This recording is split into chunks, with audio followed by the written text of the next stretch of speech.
Evo ja se nalazim u Kikindi. Ovo je šetalište gdje Kikindjani šetaju, a ovo sad idem ka jezeru.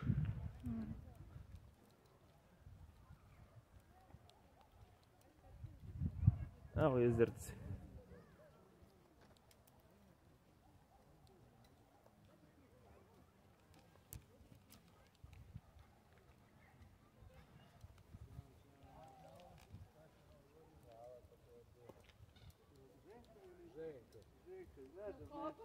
Ne.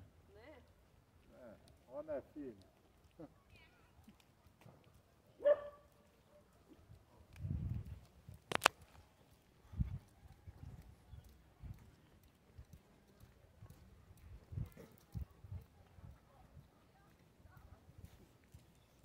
To je to jezero.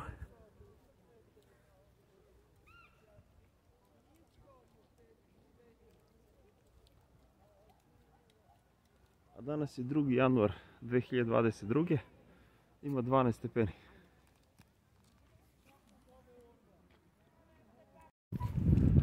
It's a barefoot walk near the lake. It's like Kikinda Lake.